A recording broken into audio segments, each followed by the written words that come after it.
Gaming MBS episode 268 coming to you Sunday, November 10th, 2019.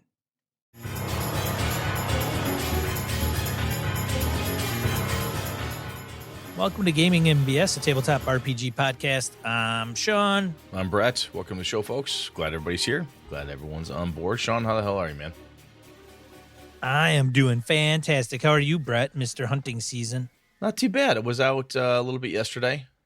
And for those who care, there's plenty of, the rut is kicking in. That means the boy deer are chasing the girl deer for people who don't know these things. And yeah, it's getting kind of crazy.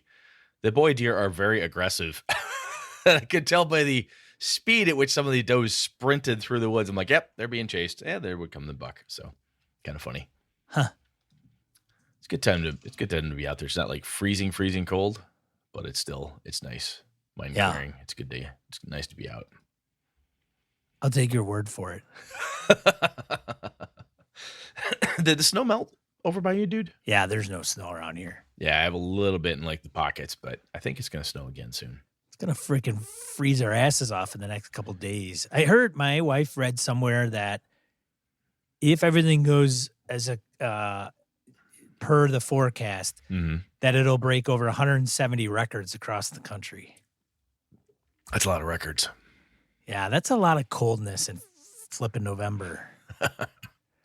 It's winter. No, I'm done already, man. You done already? It's not even December, man. I'm done. Oh, you sissy. Come on, tough it out. I don't mind November. I don't mind because, like, what is it today? We're talking about the goddamn weather. How boring is shit. Holy shit, we're old, man. Okay, we're done talking about the weather. Yeah, so we're done. I'll tell you what, in connection to the weather, let's jump into announcements. So in evercon.org, it's in January this year, and it's always chilly. We have had 30 below, 40 below, but we pack in 800 to 1,000 gamers every January that show up because, as I tell people who go, how can you have a gaming convention in central Wisconsin in winter? It's an indoor sedentary activity, people.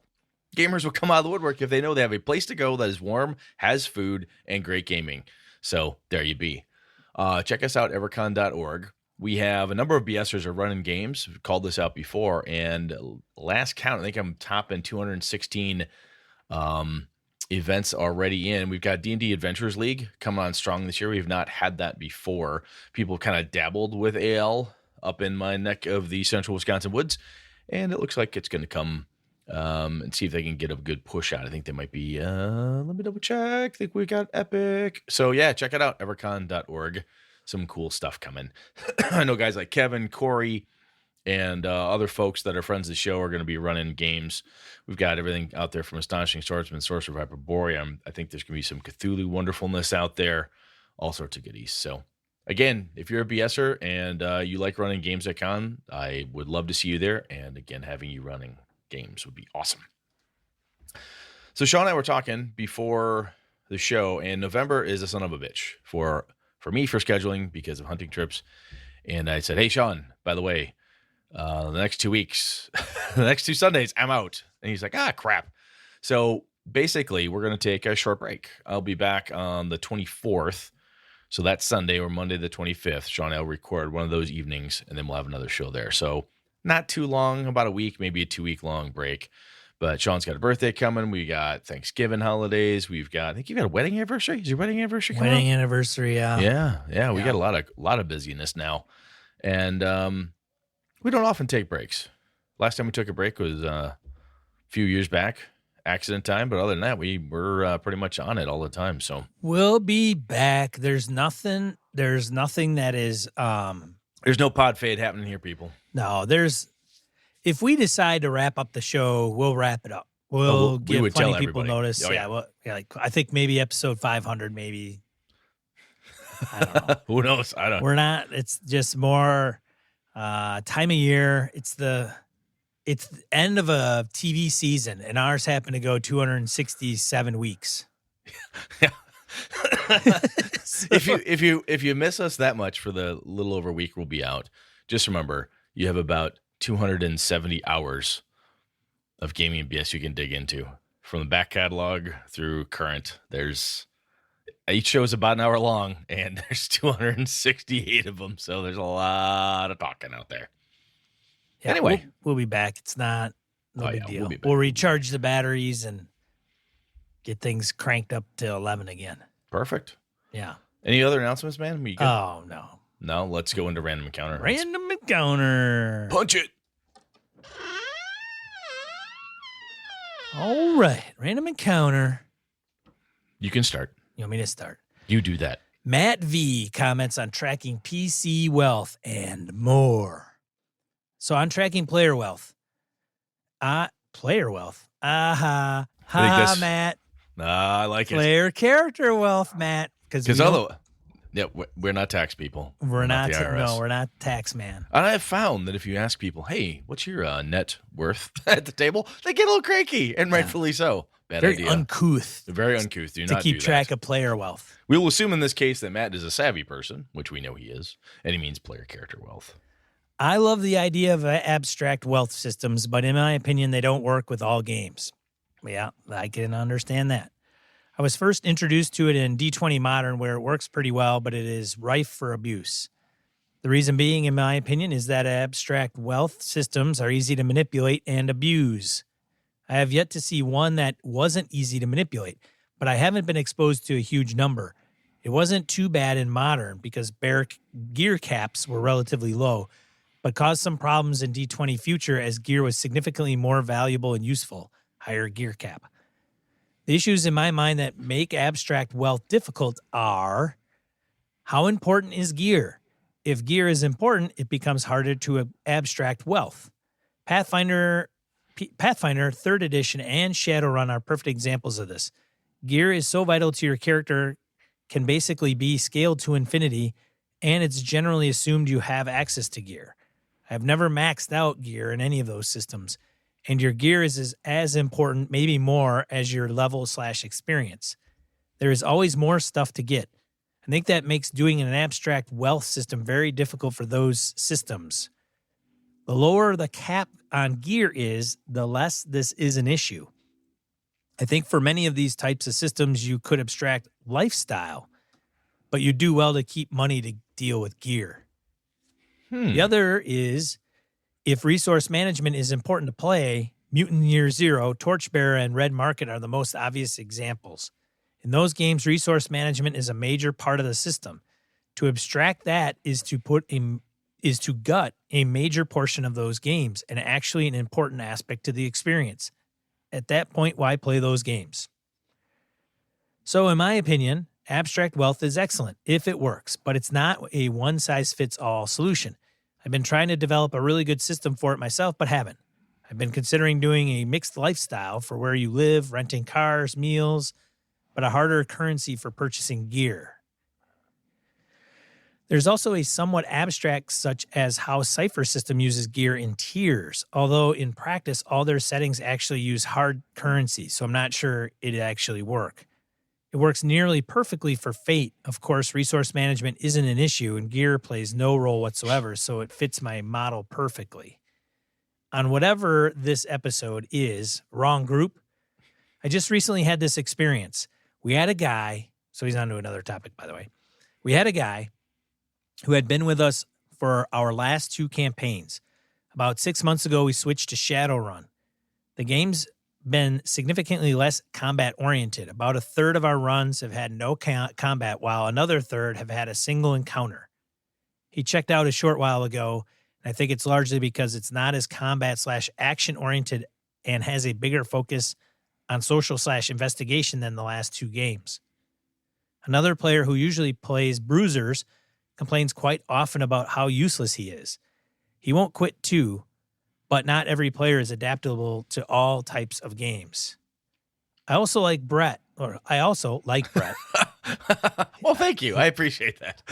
Sean's got to put in some commas there. That's all right. I have to read the commas. They're there. I just have to read them. I also, like Brett, tend to remember this happening a lot when I was playing in the early teens. I remember at one point as GM having a long conversation with the party paladin about why he couldn't threaten the shopkeeper for more money. I think we've got some good points there around extrapolating wealth in one way or another. If you do have a game system that revolves around gear a lot, especially your earlier editions of D&D, to pick on those, the gear makes the man. The gear makes the adventurer. I mean, a first level fighter is a first level fighter, but once she got the +2 sword, +3 against lycanthropes or something, that became a different character. It was the gear, the stuff, what you could buy is very, very important. And I think 5e does a interesting piece where gear is important in 5e, but it doesn't seem to be quite as important. Maybe that's a topic for another day, but yes, I definitely agree with that. And your other point there, man, when you talk about not all games are good for all gamers. Yeah, there's some folks love the action. And what's interesting is when you have somebody playing a bruiser about how useless he is, I mean, there's multiple ways to play a bruiser. You can play a hitter that, interrogates people, talks to people, provides muscle, does different things. If you built that person with no other skills than punch people in face, it's kind of a one-sided monster you made there. So, yeah, no, you're dead right, man. There's certain games or certain approaches to game when the less combat, less action oriented, that will drive some people away from your game. Sean, do you run into that sometimes? You got people who bitch that there's not enough action or something? Man, this hobby is all about understanding everybody's wants and desires or expectations. It really is. It really, really, really, really is. I'm laughing because I think my God. Okay, you want right, high action. I better put that in the game, or, Jeff's going to be pissed off. Or, Joe wants to role play. I better put in some scenarios where it's all talky talk, or Joe's going to be pissed off. That's the deal, man. You want a successful campaign, understand exactly what player wants what at the table, give that player exactly what they want, and you're good to go. Just balance it out amongst them all. See, I think that piece you just said at the tail end, the balancing out, sometimes you will have players who, and this is a different problem, who won't go, oh, that's Jeff's turn. Look at that. Jeff gets to do his thing. Oh, that's awesome. Hey, it's investigation time. Ooh, that's me. I get to ask questions and be cool. Oh, wait, it's Sean's turn. He gets to be magic guy. Some people are not savvy enough, honestly, to see it kind of bop around the table and go, hey, Ilana's character gets to be sneaky thiefy girl because that's what she wanted to do. That's awesome. Go get him. All right, my turn to punch the dragon. Well, you gotta be good. Not only that, but what happens typically is you get one player that's playing a certain class. Mm-hmm. So you get the face player that's always used to leading and interacting and being the point person and kind of gathering everything. But then they end up playing like barbarian or vice versa. Or you get like kind of the introverted type person that plays the face. Then you get this weird dynamic where it's like, well, you're supposed to be the talky person, but you're not inherently talky. So then you get into that weird aspect. So yeah, you better hope you got mechanics to back you up on that one, because if you don't, eesh. So that is all. It's so funny because that's all this stuff comes into play. I mean, it's a tricky hobby. It's a wonderful, glorious hobby. Don't get me wrong, but it is tricky in parts. Yeah, I mean, it's definitely tricky. We'll get into this a little bit, kind of, because we'll touch on it. But Matt, dude, always good stuff from you. Thank you so much for writing in and commenting as always. Absolutely. All right, over to Ray Otis, who commented on, now hold it right there. Totally agreed with your thoughts generally, but of course the opposite point, which you acknowledged, is that there's a time and a place for letting players, kids or otherwise, try anything. It doesn't have to come with a mechanical benefit. If you're playing original edition and someone wants to be half-orc paladin, you should let them roll up a character, choose cleric or fighting man, and write half-orc paladin at the top of their index card. It means nothing and costs you nothing. It also adds some interesting possibilities. If your world is so tight players can't wedge in a different idea here and there, especially one that's generally suitable to the genre, well, let's not forget the words of our progenitor, Mr. Gary Gygax. D&D Book 1, Men and Magic. There's no reason that players cannot be allowed to play as virtually anything, provided they begin relatively weak and work up to the top, i.e., a player wishing to be a dragon would have to begin as, let us say, a quote-unquote young one and progress upwards in the usual manner, steps being predetermined by a campaign referee. Gygax in Europa, April 1975, quoted as saying, "What do you do if a player opts to become a golden dragon? Agree, of course. Allow the player to adventure only with strictly lawful players. and normal men at arms would never go near, never go near even a good dragon. He would be very young, size being determined by a die roll. Advancement in ability would be a function of game time.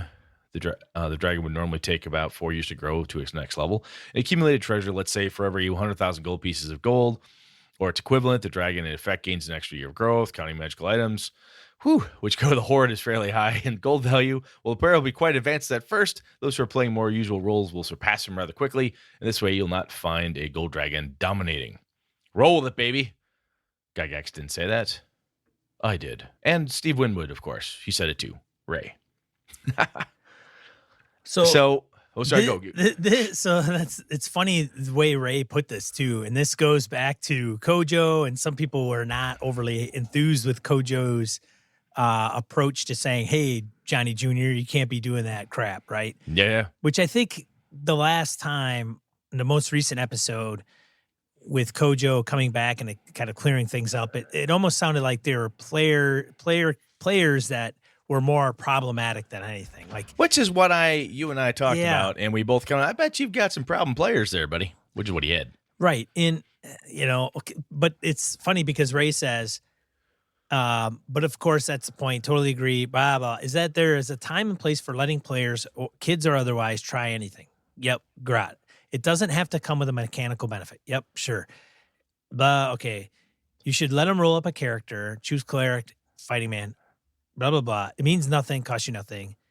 It also adds some interesting possibilities if your world is so tight. Yeah. Players can't wedge. Different idea here and there. I just read all that. I know. God damn it. I'm trying to find out where it is specific, especially one that is generally. Okay. Here it is. Sorry. I read the whole paragraph and I didn't have to.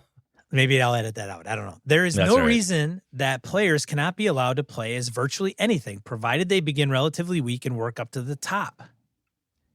And then he goes into what do you do if what do you do if a player opts to become a golden dragon? Agree, of course, allow the player to adventure only with strictly lawful players.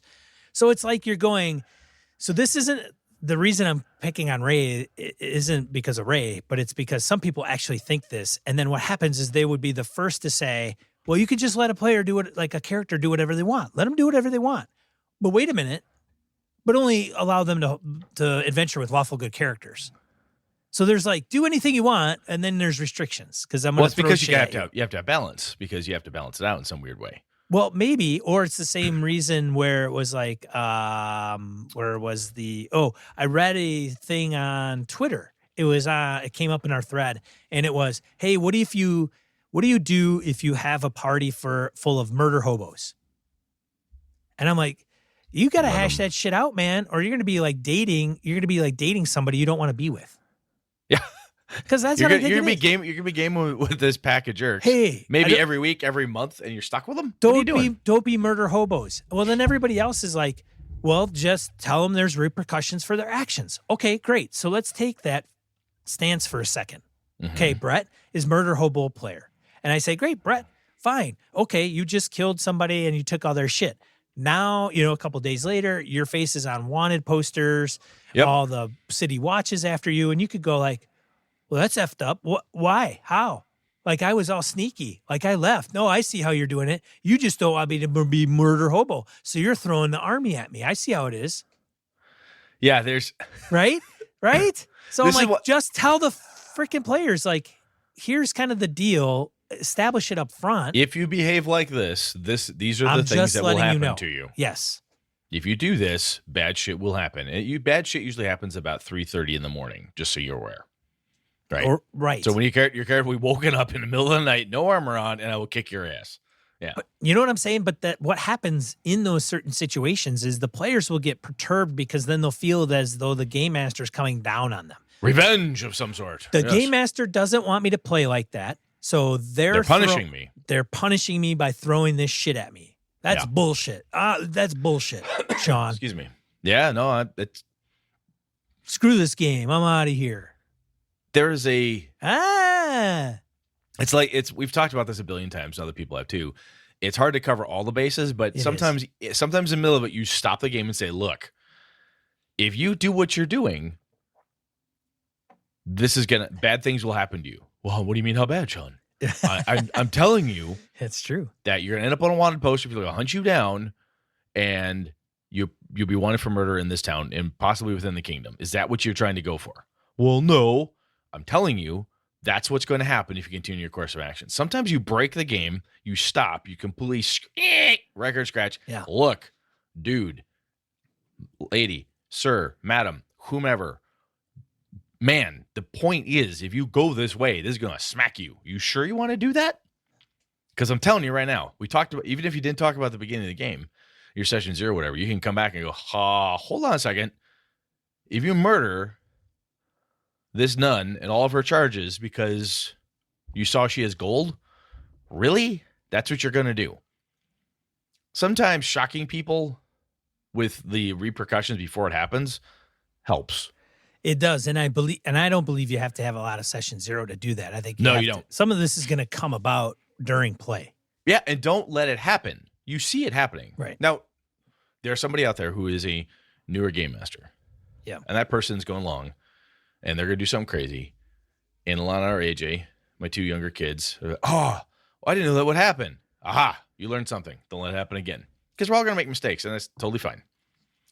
Now, I'll tell you what, though, I'm going to jump in here. The one thing that Ray said that I liked was it doesn't have to come with a mechanical benefit. You're playing original edition. Someone wants to be half-orc paladin. Let them roll a character. Choose click. Write it on there. It means nothing. AJ and I were talking the other day. He said, I really want to make a samurai. I said, it's a fighter with a basically a bastard sword with one edge and banded armor. It's a cavalier.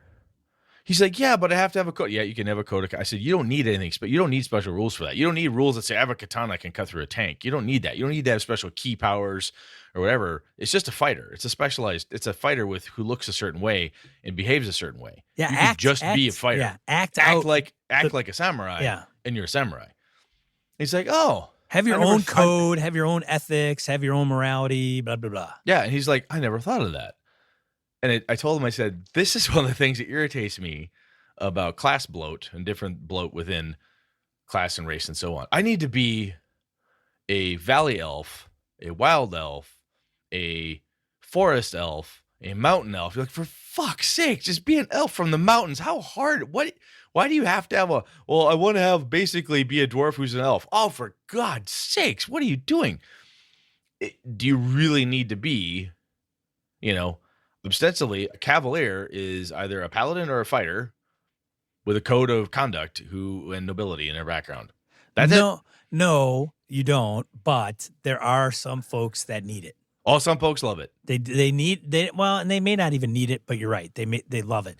Yeah. Or if they're newcomers and they're coming from video games, you pick kind of a class or archetype, and so instead of coming up with one of your own, it's kind of, hey, you could pick one of these out of the book.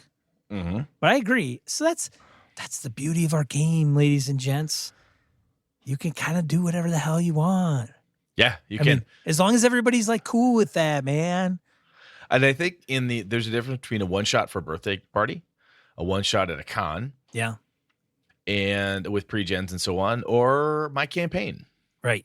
Or say, hey, I'm running White Box. And Sean goes, I'll be half-orc paladin. You know what? Fuck it, why not? And Kojo says, I'm gonna be a gold dragon. You got it.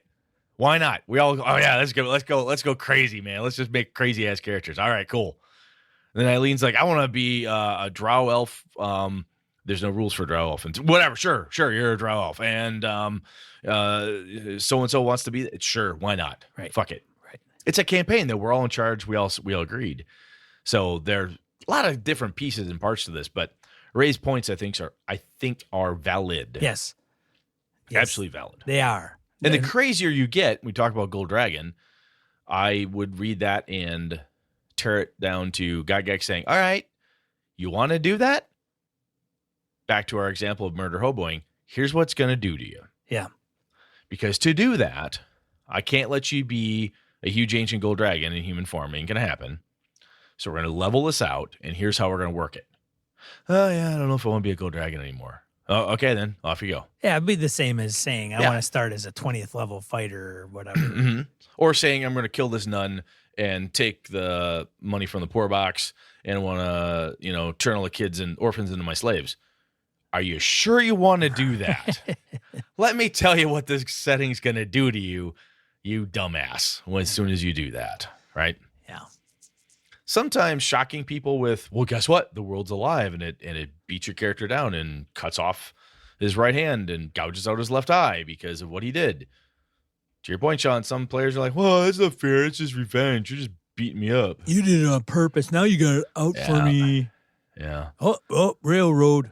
You know what's funny is sometimes we do have it out for you. Sometimes we do. True. Yeah, that's very true. I have. Yeah. I'm gonna confess that I don't know if I ever confessed this before on this show. Guilty. I've killed a player character on purpose to get him out of my game. Yeah. It's out of the bag. Oh, not recently. Not recently. Hope those Everest Gaming Club guys don't find out. I did have a kid one time when I was a kid. We're gaming. He's driving me fucking bananas. Like, all right, the guy turns around, swings at you. I roll the die. Oh, net 20. Oh, I lied. Double damage. Oh, max damage. Whap, you're dead.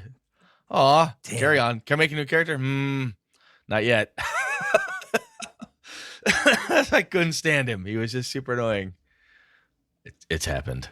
It's not a good part in my gaming history, but it's a thing I've done. Anyway, I'm going to shut up. Over to you, Sean. Thanks, Rayman. Thanks, man.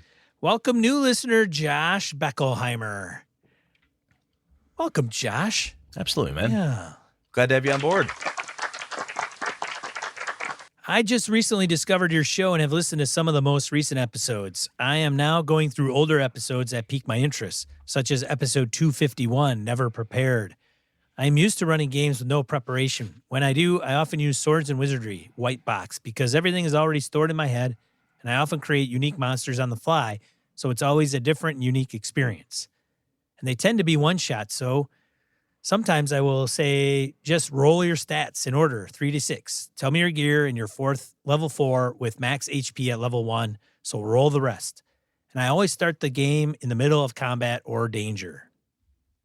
All right. Good way to go, man. I'd play in that game. Bing, bam, boom.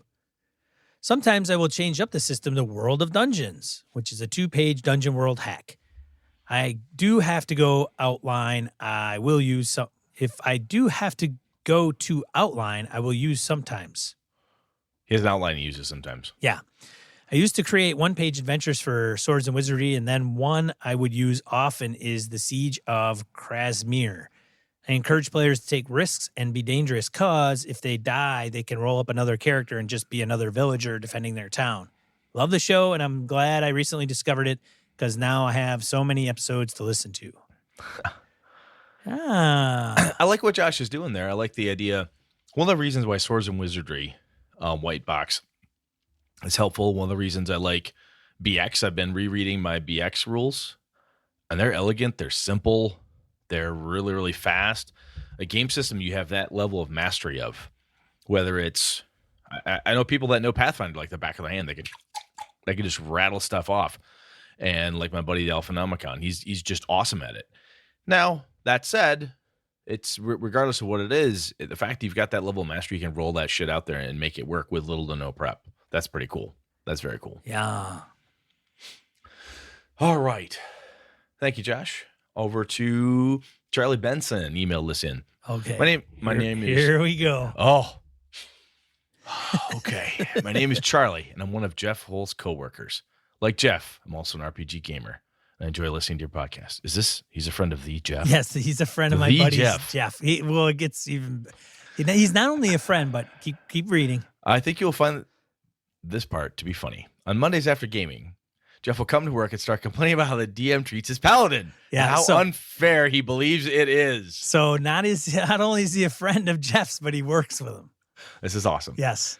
His most recent complaints revolve around a death curse and how he believes it is, quote unquote, bullshit. This complaining eventually becomes repetitive and may contain F-bombs. As we both know, Jeff could be a complainer. Since I'm not part of your Tube of Annihilation game, I do not know the backstory as to how Jeff's paladin received his curse. I'm not in a position to take sides in the matter. However, Jeff's morale, and therefore the entire office's morale, would be improved if the curse would be lifted. I'd also hate for Jeff to get in trouble with HR by using excessive amounts of profanity in the office. If you think Jeff says outrageous things during your D&D sessions, you should hear the things he says at work after he's consumed multiple energy drinks and cups of coffee. I love the podcast and keep up the good work, Charlie Benson. So Sean, this is for a plea. For the sake, I feel this is a plea for help. For the sake of Charlie's sanity, I feel the plea from Charlie and the gang at where Jeff works, which I will not say where it is. You're not going to help him, are you? You're going to let him. Charlie. So Jeff, the funny thing is that Jeff drinks coffee like it's going out of style, and then he drinks energy drinks. So yeah, that's what Jeff runs on. The last thing you need, Mr. Pink, is another cup of coffee. Yes. So Charlie, I'm sorry, buddy. I will give you context. Here's the deal. Okay, I'll tell you right off, because this is not a secret in Tomb of Annihilation. There's a death curse that is slowly making its way across the Forgotten Realms. And what it is that if you die, you cannot be risen. Cannot be raised. Risen? Raised. You're dead. You're dead. You're dead. You're dead, Jim. He's dead, Jim. You're dead. As a matter of fact, in some of the NPCs, I think it even affects some that have been raised, if I'm not mistaken. Yeah. So Sean killed Jeff's character, but somebody revivified him.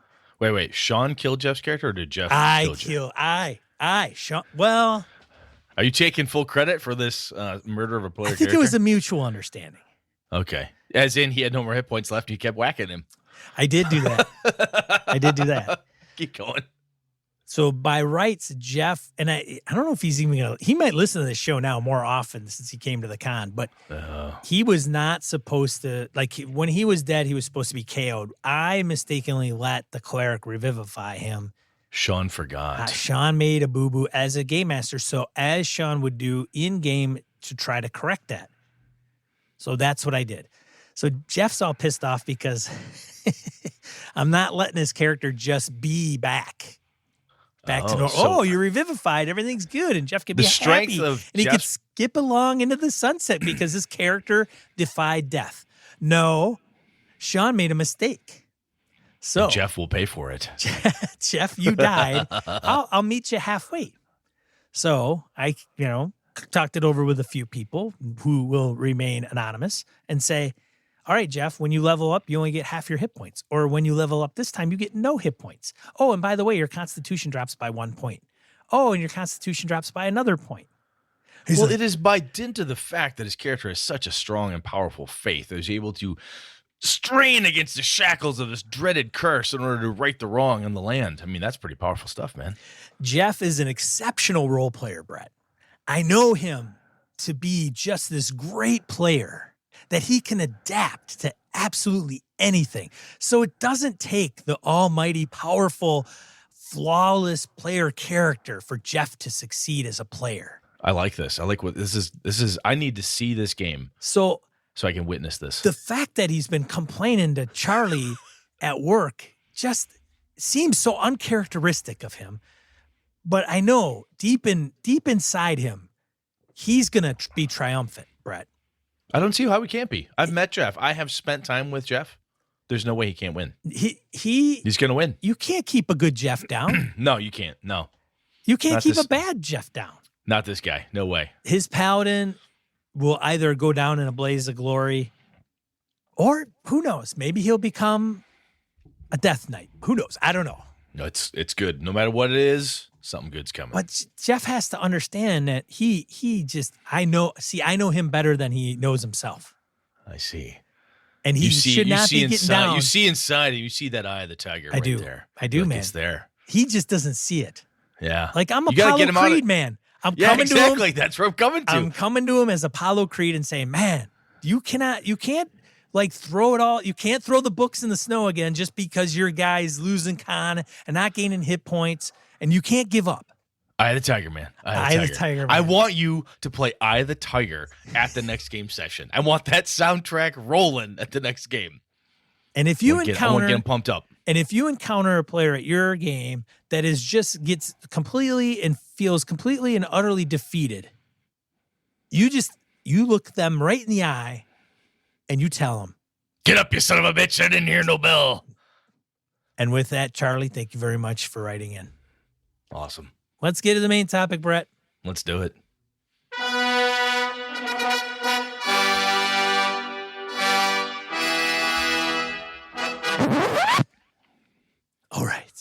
So those were Rocky references for anybody out there who wasn't familiar with the Stallone movies from the 80s.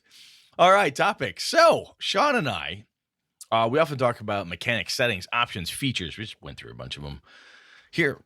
And we've also talked about, hey, why the hell on God's green earth we keep buying new game systems? What the hell are we looking for? And Sean and I have talked about, next generation, excuse me, of gaming, what comes next, what we should be expecting, what would we like to see, and so on.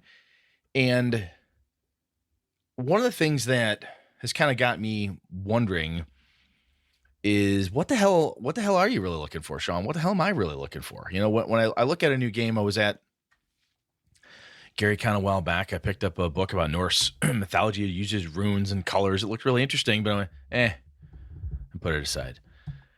I was at GameholeCon. Picked up a book about witch hunting when in 1700s. Like, oh, this is kind of Solomon Kane, swordsman and sorcery. This is kind of my jam. I put it down. I don't know what I'm looking for yet. And I'm wondering if so let's talk about it. Is there something that we're missing or that we wish we could see that we just haven't seen yet in some of the games that are coming out or the things that we're finding? So I want to talk about like electronic tools, online game interfacing, dedicated versus toolbox games, and so on. So Sean, when you're looking at stuff, a new game system, are you looking for something that is an emulator, a dedicated thing? Are we looking for a generic system like a Savage Worlds or a GURPS or even D&D in its way is a generic toolbox type of game? Is there, or what do you think? Is one of those things for like a big, a big divider, one of the grabs your eye right out of the gate, say, oh, this is genre specific or it emulates a thing.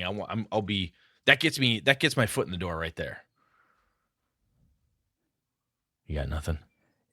I'm like a surfer, Brett.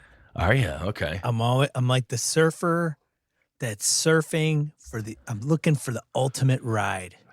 Okay. Now, do you want a dedicated one or do you want a generic one? What are you thinking? Oh, generic systems are great. I don't know if they're the be all end all for Sean. Got it. I have enjoyed them. I've played them. I've run them. But in the end, I always seem to gravitate towards a game that may or may not be like the mechanics and the system, or system mechanics and the setting tend to be kind of tied into each other. Like when we talked about Cold Shadows, when you pick that up. Yeah. Everything about it is about Cold War spies. It is. And I think that I do have one thing that I don't want to tolerate nowadays is a game that doesn't facilitate. No, I do. Well, I'm talking about something new, right? If you looked at a new game, you don't want it to do what? Well, what I was going to say is that if a game is designed to be, I don't know, suspenseful, and nothing in the mechanics allows for that to take place, I'm not sure it overly appeals to me. Like I would mind. You want to have mechanics supporting the atmosphere and all the key components of the game. You don't want to rely on you as the GM or the players role-playing their way through it or GMing over the top of it. I say that, but then I look at the games I play and none of them back that up. Not all. I shouldn't say none of them, but there's some that won't back it up. Like somebody would say, well, then why do you play D&D, Sean? Because there's no social aspect. Like there's no social mechanic to D&D. Well, D&D is also a generic toolbox type game. It would be my argument, right? Ravenloft, Forgotten Realms, Greyhawk, Avalon. These are different settings. Right. And it can be used different aspects of it. Typical fantasy. Can be. Avalon's a little different, but. So, however, you play Call of Cthulhu. Call of Cthulhu, you need to track sanity. You need to track Cthulhu mythos. You want to track how people grow and gain skills and how some of that knowledge will drive you mad and or get you killed. The mechanics in that game, to my opinion, do that quite well. So there's an example of one where the mechanics are backing up the thing. Right? Yes. I think, yes. Because if I look at Bookhounds of London, it's a Trail of Cthulhu setting that Ken Hite made. And in Bookhounds, you build a bookstore in London, and there are mechanics that allow the bookstore to gain or lose powers, if you will, right? You can find exquisite volumes. You can find things in your stacks. You can get money, influence, blah, blah, blah. And there's rules and mechanics to make that happen. It's core to playing Bookhounds of London.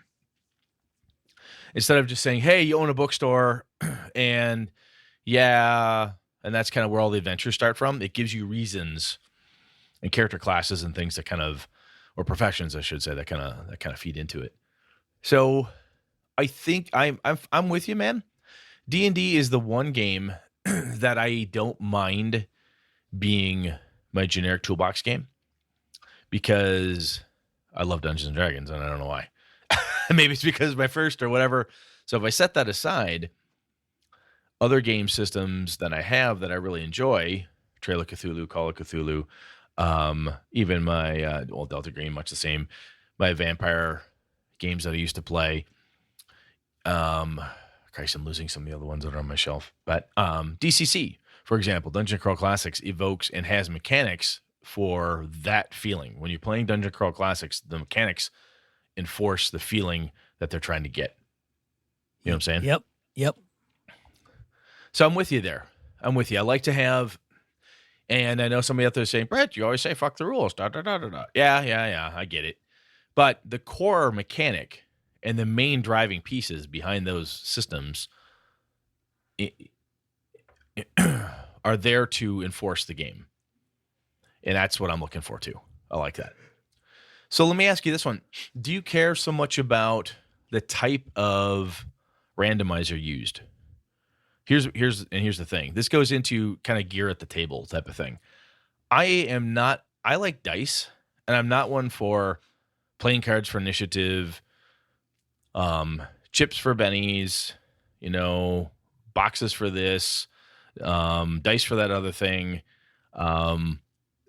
Do you like using dice as your randomizer? Are you looking for randomizers? I mean, the one game I was looking at had runes. You could get like rune stones to use, and there's other new games that are out there, or ones that are new to me anyway, that have different methods for generating random.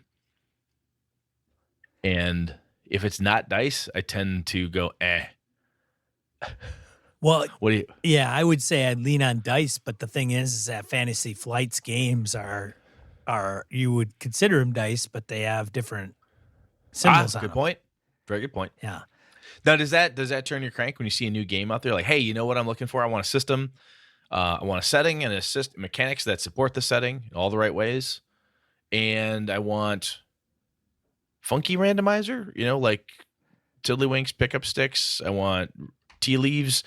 You want dice. You want playing cards. You want special cards. What do you think? I'm always intrigued by the design choices of some of our esteemed RPG designers and producers. The one thing I like, so it doesn't have to be that. Like I don't have to grab a game and go, oh, cool, funky dominoes for the game resolution. Cool. Yeah. That's awesome. I got to have this game. Am I intrigued about Dread using a Jenga tower to create suspense? Absolutely. DCC using D7s, D24s. The die chain. Yep. Yeah, the die chain. Yep. And they do go well with the games that they're dealing with. Those two examples. Same with Fantasy Flight Games. What they are trying to achieve with Genesis, as well as with the Star Wars line of products, is great, I think, in my opinion. It's not something where you're going to, if you took Star Wars and you used regular dice, you can still use regular dice. So the symbols you can use numbers for. And well, I mean, there's D6, the West End game, Star Wars, right? Yes. It's not like you can't play Star Wars with regular dice without symbols or weird is too strong, but interpretive. But I also don't think that some of those mechanically create the same dynamic that the Fantasy Flight Games system does. So your randomizer mechanic, a dread, block tower, or the fantasy flight in this example, that goes back to your thought of the mechanics enforcing the type of play and the That would feeling at the be table. accurate. Yes, they don't all Okay. have to, but I do Well, even find I think an appreciation. Right, the whole you could succeed and still have a fall, like not a failure. You could still succeed with a disadvantage. Yeah, and you look at Dungeon Crawl Classics, the dice chain, Yes, funky dice in a funky system. It totally works, right? It enforces that setting. I would even say Savage Worlds, exploding dice, and how they do things, that enforces the savage. What do I say? The aesthetic that they have. Fast, the fast, furious, pulpy aesthetic. Yeah, and fun. yeah. So the whole card thing, the whole minions and mooks get knocked down. You're either up, down, or off the board. Yep. All that is to facilitate what they've really had in mind for what they want Savage Worlds to be. So, in addition to randomizers, then whatever you're doing with that, be it in symbolic interpretation, as like with the fantasy flight stuff, do you groove on additional gear at the table? Like, hey, there's playing cards for initiative up against Savage Worlds, plus Benny chips, plus dice. Do you like all that type of thing? Is that because I'll tell you, when I had my copy of Invisible Sun, one of the things that I'm like, interesting, and I was getting like, there's too much shit here. This is for me, right? Brett. I'm like, there's too much crap to have at my table. No, I want something more elegant. Oh, I don't know if I could perfectly define elegant, but I'm like, pragmatic, too much. Yeah, pragmatic. Just too much crap at my table. Yeah, and that threw me off. So is there I don't even know what the hell my tolerance level is, but do you look at certain things? I want dice and that's it, or I want dice cards and chips, chips and beer glasses. Is there a limit for you? Well, I'm a bit of a hypocrite because we all are, dude. I know that's the human condition. It's Charlie. like every episode of this podcast. Because part of me nowadays, I don't want to be overburdened with a bunch of shit. And I'm starting to look at some of the things and I'm like, why am I buying this 360-page rule book?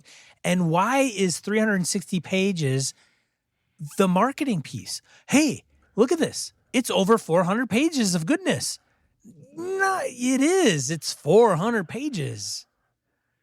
I don't know if it's of goodness. Like, I don't know if that, like, if you're trying to market to somebody that doesn't like a lot of that, you don't want to tell me the page count is as big as a Bible. Or bigger in some cases. Depends. You know what I'm saying? Like, hey, going back to last episode, depending on the format. If you went small book, anyway. It's Champions, the rule book with 1,000 pages in it. It's got to be good. So you're looking for tight, concise, punchy, easily digestible. I kind of lean towards that, but at the same time, there are games that are coming out that do have a lot of pages because they're all. I mean, look at the DCC rulebook. That thing is big. Now, I would say though, each spell is like 2 pages long. That's my point. That's what I was going to get at. Right? It's a big book, but it's also warranted because the sections are broken out, and one section is very big, and it's all spells. So every spell has at least a single page to that spell. Because of all the random shit that can happen. Correct. And it's tables. And the critical charts. And the critical and fumble charts in that book. Yes. They're all in there. That's, if you took those out, boy, get a lot smaller. Yeah. Yeah, exactly. For sure. They even have the cheat booklets, like with the tables in it that you only need. And that's all you need at the table. You don't need the big rule book as long as you have all your spells down. My point is that, I'll look at a book and go, ooh, I could really use that. But could I? Do I? Like, I don't play OSR style games. I don't play like first edition AD&D. I don't play BX. Could I? Absolutely. Would it take anything to play that game? No. It's 2 things with 3 hole punches in it, and you could put it in a folder. Yeah, exactly. And that's kind of it. You have your characters, and you just roll with it. There's no skills. The spells are. But you look at like Cold Shadows. That's a pretty thin book. Eh, I read quickly. I mean, it's not huge, but it's not a zine. I mean, there's some. True. I mean, it's about as thick as a Savage Worlds Explorers edition. Okay. Yeah. Well, that's not thick, dude. No. As a matter of fact, I think it might even have more pages than the Explorers edition. I'm saying, when you and I bought copies of Zweihander, that's a tome, dude. Zweihander is a perfect example. Like, look at that beast. Yeah. And here's the thing with Cold Shadows. Again, going back to what you said about DCC, is even the girth of Cold Shadows, it's not everything is different on every page. Its target number is always, if I'm not mistaken, it's 11, always 11. It's always 11. The only thing is that as it goes through, there are a lot of things when you build your character that says, hey, if you're part of an agency, you pick it. It has all these agencies listed, and you pick one. So that's going to be a few pages.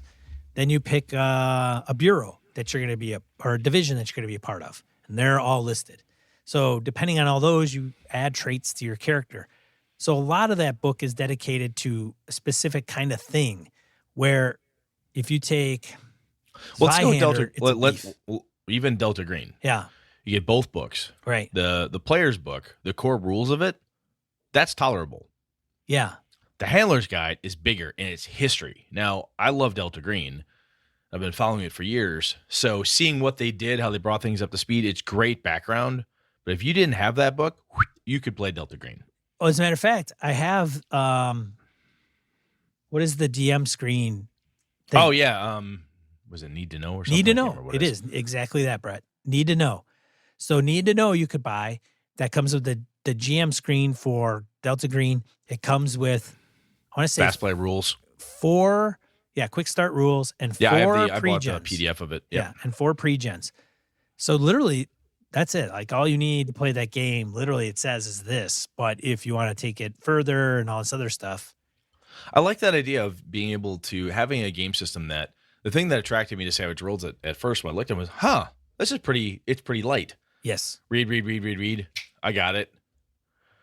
And partly because I could make the time, but I do a number of different things. And the amount of time that I want to personally spend downloading all the stuff, even I got to know a lot about the original Vampire the Masquerade and the original White Wolf catalog and all the different components and pieces and parts. That's because it's in stacks and stacks of different books. Most of the books were your average RPG length, like a player's handbook size from a D&D perspective. Because it came at me in bite-sized pieces, like, I have enough. I can play this game right here. I think I like that approach. So I look at a new game or a new system out there. One of the things, I'll pat myself on the back with Avalon for a second. One of the things I liked about what Encoder and I were able to do with it is it's digestible. You can read it quickly. It's not like it doesn't feel like a Midgard book. Yes. Which is, or Tolus from a city setting. No doubt Monty Cook's Tolus is fucking amazing. I can't digest all that. Or I could, but by the time I read it all, I don't know if I remember it all, blah, blah, blah. But I feel like if you read my Avalon book, you got it. Good. Quick reference. It's not that thick. You get your the Kickstarter stretch goal. Hey, there's some more stuff. Oh, there's some more details. Cool. I can have this. It's in this book. This is in this book. Great. It's not so untenable. I got Zweihander. I looked at it and went, wow, this looks kind of cool. I paged through it. I've yet to read it because it's sitting on my shelf going, fuck, that's a big book.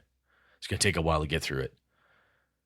And I was actually really nervous about DCC until you told me, Brett, the rules are like, 60 pages. Yeah, if you're not hard. If you're not a caster, like half the book doesn't even pertain to you.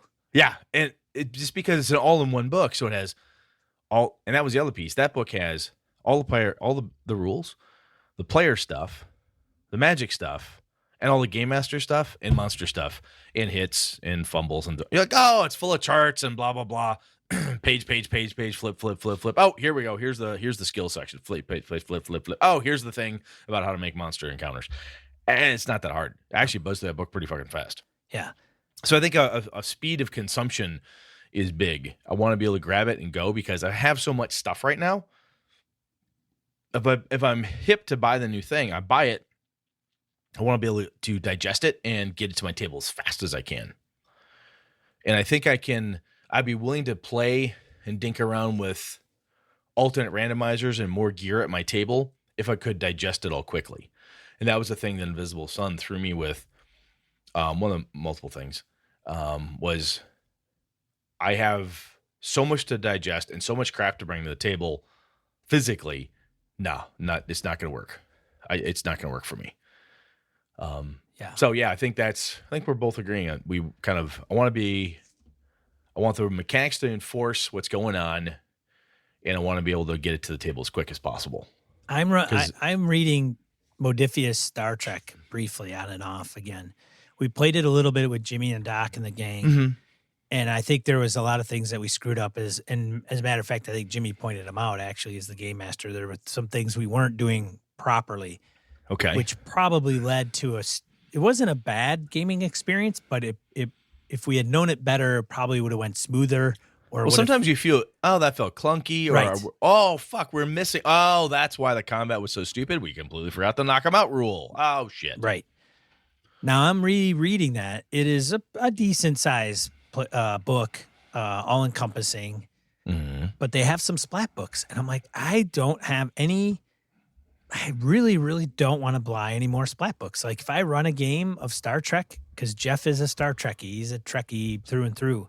And I know if I throw that thing on the table, he'd be like, "Oh my God, this is gonna be great." But at the same time, I don't want to. Space Paladin, Jeff. Space He's Paladin. Captain Kirk, Brett. I'm just saying it's a Space Paladin. Jeff's That's what I want to Captain see. Kirk. Keep rolling. Jeff, I tell you, man, he's Captain Kirk, Indiana Jones, like those two guys, and Han Solo. Throw some Jedi in him too. That's Jeff. That's I love everything about that. But no, I get the other thing that you got with that one though is you've played it before, so now you're revisiting. It's been so long. I think it's been a year. Okay. It's been over a year since we even touched it, and I haven't. I mean, I know there's momentum and some of those details, which are similar to Destiny, light side and dark side points in Star Wars. Gotcha. So you got to swing. But Star Trek's not combat-y. It's not. You in any Star Trek episode, at the most, there's maybe one scene every couple episodes where there's a phaser blast, combat. Phaser, yeah, fight. Yeah.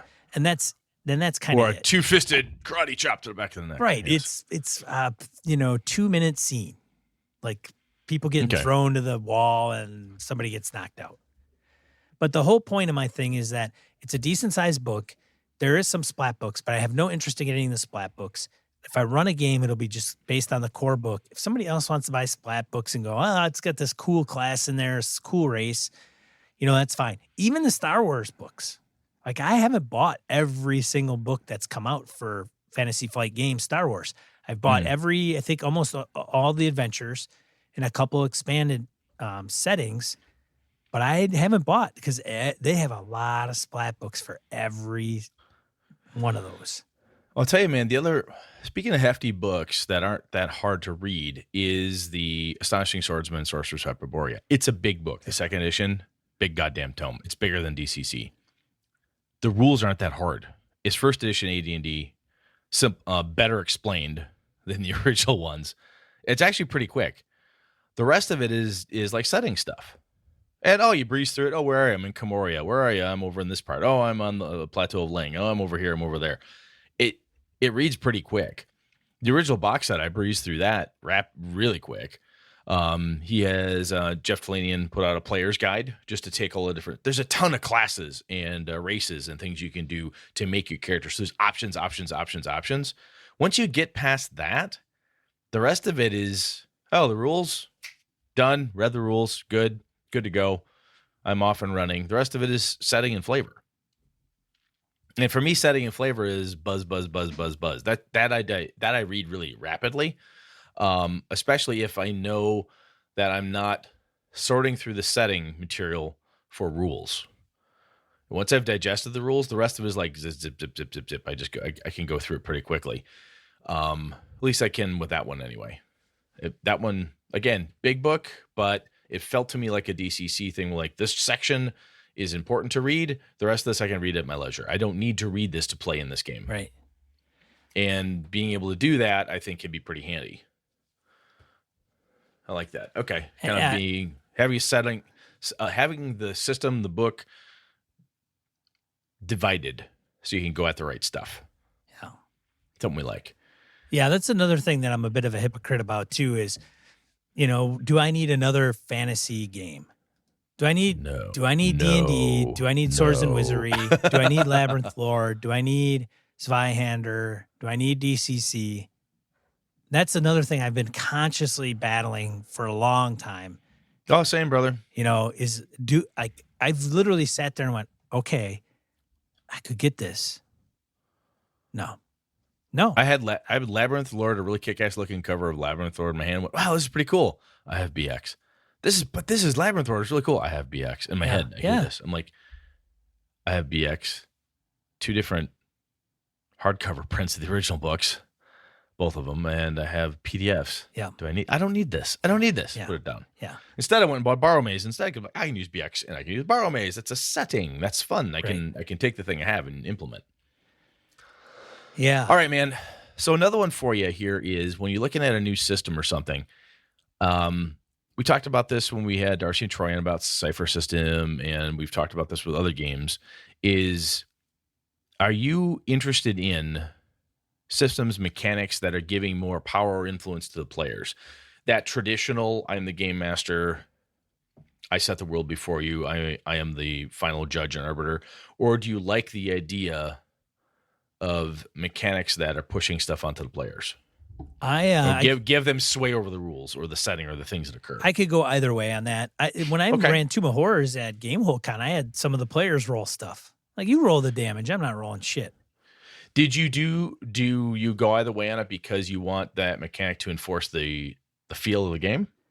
No, in that specific instance, I did it just to get players engaged and have them do something. Like, okay, all right, Brett, you roll the damage for Jane.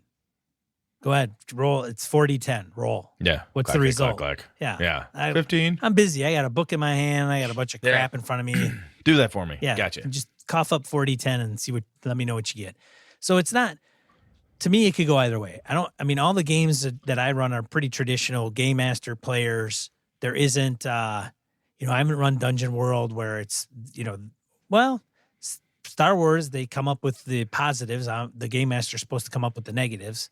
Mm-hmm. But that component, I don't pick a game simply because of that. Unless that doesn't throw you. Don't go, hey, I like this one. There's more player agency, more power of the player, more something for them, less for me, or it's more of a co-op-y feel. It would if it has if it's a design that I'm not that I'm interested in. So if they did that specifically because it's like this cool game and this is how it's run and it's different from all the rest of the stuff that you've ever done before, then something I may look at is if it facilitates a certain feel or a certain approach and makes it quite a bit different from everything else with a purpose, not because they just want to do that. So we talked about the kids on bike stuff. Yes.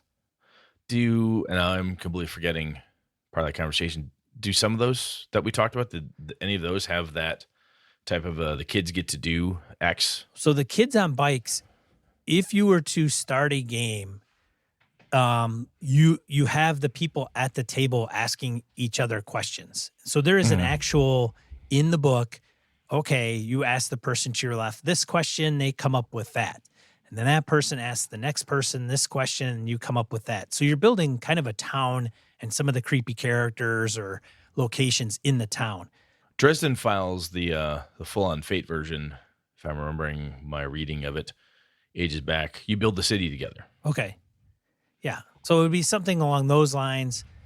In the Tales from the Loop, there isn't as much of that. So, the setting's already there. They pick their characters almost like there is a kind of a hybrid playbook-ish feel to Tales of the Loop. A little bit of that with kids on bikes as well. But that cooperative power on which side of the screen, that's not a thing that throws you one way or the other. No, not really. Okay. No. Huh. I mean, I don't mind it. If we played a game and the players always rolled the dice and the GM never did, like Dungeon World, I'd be fine with that. It doesn't make it better or worse for me, or more appealing or less appealing. Okay. I'll tell you. So one of the main reasons I wanted to talk about this is because it's interesting to me after going through GameholeCon, looking at like the Witchfinder game and a couple of ones. Oh, this looks neat. Oh, this looks neat. Yeah. And sometimes you're like, what am I looking for? Right. Yeah. If for no other reason than I have shelves and PDF files galore of stuff, and I'm consciously trying to be more picky. And some of the things I have, I really love, and I haven't even, just because I've read them, I haven't even had a decent chance to play through some of them. And I'm trying to figure out what the hell is it that I'm actually looking for? What would grab me and say, hey, Brett, man, you've got to read this thing. You've got to look at this. I love setting books. I really do. I like a good setting book. Wrote one. Like them. They're fun. And, that's kind of what grabbed me with Astonishing Swordsman, Sorcerers of Hyperborea. I like when I realized what the mechanic was, I'm like, oh, it's first edition. I can do this. I'm like, wait a minute. Planian put a lot of time and effort into this setting. Learn more about setting. I like this. I'm in. So I think sometimes as corny as this is at the tail end of it, when you're like, hey, you're looking at something and it's very easy to get sucked into at a con. You get the sales pitch. Oh, this is a great thing. Blah, blah, blah. You got to buy this. It's the best thing ever. We use cards instead of dice. We use dice, cards, and tiddlywinks, and we use beer glasses and blah, blah, blah. And some of that may sound interesting, but to me, the more I'm looking at this, to stop me from buying another fantasy game like I need like a hole in the head, like what the hell am I really looking for? If I'm looking for a game man. I think it is.